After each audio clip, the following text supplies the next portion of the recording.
Hello प्यारे बच्चों, मैं भागवत सर आपका स्वागत करता हूं आपके इस वीडियो चैनल पे। और आज का टॉपिक हमारा होगा कॉम्प्लेक्स सेंटेंस, जिसको हम समझने का प्रयास करेंगे। इसके पहले लास्ट वीडियो में हमने कंपाउंड सेंटेंस को बखूबी समझा और सिंपल सेंटेंस को भी बाय स्ट्रक्चर कैटेगरी के अनुसार समझा कि सिंपल सेंटेंस क्या होते हैं। आज हम कॉम्प्लेक्स सेंटेंस की बात करते हैं। कॉम्प्लेक्स सेंटेंस क्या होते हैं? देखिए यहाँ पर एटलीस्ट वन डिपेंडेंट क्लाउज, एक डिपेंडेंट क्लाउज कम से कम उस वाक्य के अंदर हो, plus at least one dependent clause, और एक जो है डिपेंडेंट क्लाउज हो जो दूसरे पर आधारित हो।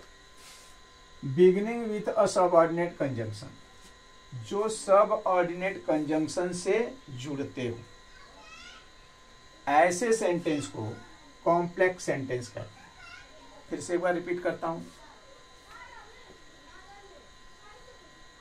एक सेंटेंस में कम से कम एक जो है इंडिपेंडेंट क्लाउज हो तथा एक कम से कम डिपेंडेंट क्लाउज हो जो सब ऑर्डिनेटिंग कंजंक्शन से जुड़ते हों, ऐसे सेंटेंस को कॉम्प्लेक्स सेंटेंस कहते हैं।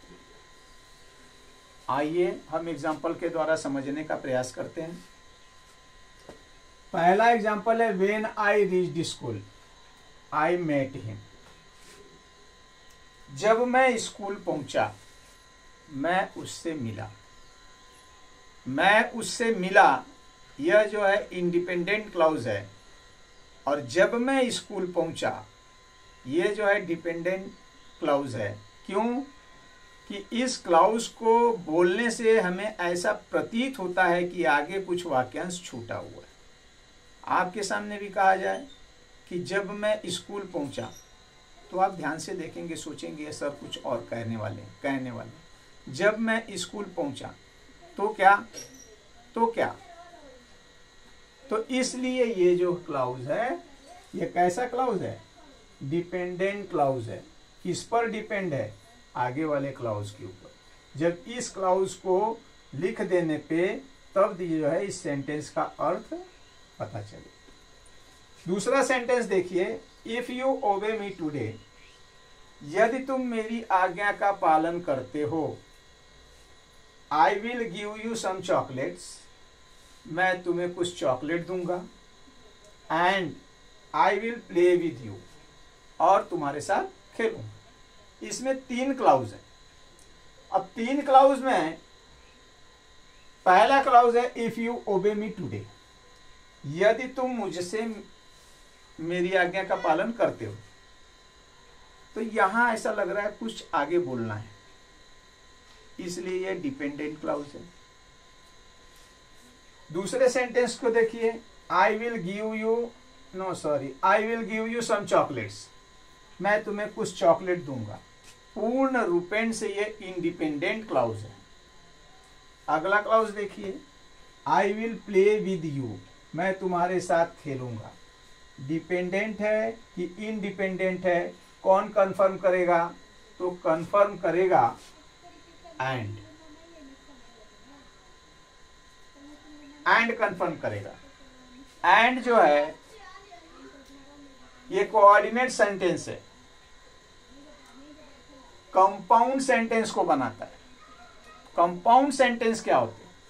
बताया था, कंपाउंड सेंटेंस पढ़ा रहा था।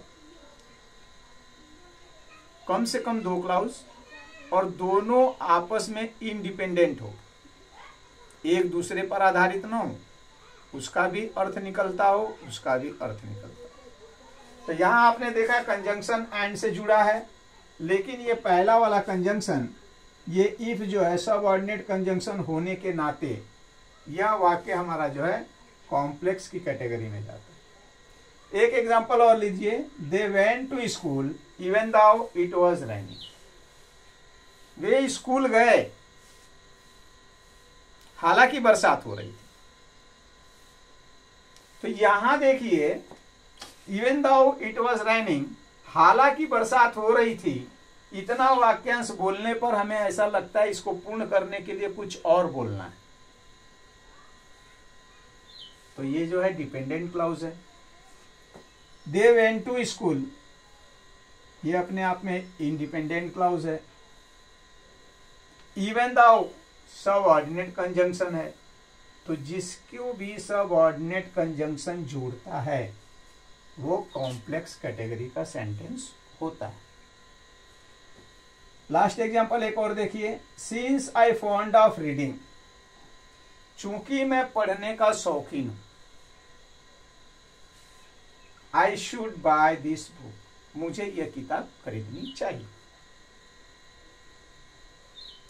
मुझे यह किताब खरीदनी चाहिए इंडिपेंडेंट क्लाउज है, क्योंकि वह स्वतंत्र भाव रखता है, इससे पूर्ण रूपेण पता चलता है कि सामने वाला क्या कह रहा है। बट इसके आगे वाले क्लाउज में देखिए, चूंकि मैं पढ़ने का शौकीन हूं, तो इस वाक्यांश से ऐसा पता चलता है कि कुछ वाक्यांश इसमें और जुड़ेंगे। तो ये जो है डिपेंडेंट क्लाउज है। यहां जो है सिंस, यहां पे ये सिंस जो है कंजंक्शन का काम कर रहा है। तो कैसे कंजंक्शन का काम कर रहा है? सबऑर्डिनेटिंग कंजंक्शन का काम कर रहा है। तो जो भी वाक्य सबऑर्डिनेटिंग कंजंक्शन से जुड़ा होगा वह जो है कॉम्प्लेक्स कैटेगरी के सेंटेंस में आए। यहां आपके सामने सबऑर्डिनेटिंग कंजंक्शन कुछ दिए हैं जिससे आपको सहायता मिलेगी। यदि आप इसको याद करते हैं, सीखते हैं, जानते हैं, तो आप समझ सकेंगे कि ये कंजंक्शन जिस वाक्य के साथ जुड़े हुए होंगे वो कॉम्प्लेक्स कैटेगरी के सेंटेंस कहलाएं। तो बच्चों, आशा करता हूं कि वीडियो आपको समझ में आया होगा। यदि वीडियो समझ में आ रहा है तो इसको एक लाइक कीजिए, शेयर कीजिए, सब्सक्राइब कीजिए, ताकि दूसरे बच्चों का भी मार्गदर्शन हो सके। समय समय पर मैं वीडियो निकालता रहूँगा और आप लोग जो है पढ़ने का प्रयास कीजिए, सीखने का प्रयास कीजिए। एक एक वीडियो को तोड़ तोड़ कर अलग अलग के सिखा रहा हूँ ताकि आप लोगों को अच्छी तरह से समझ में आए। धन्यवाद इस वीडियो को देखने के लिए।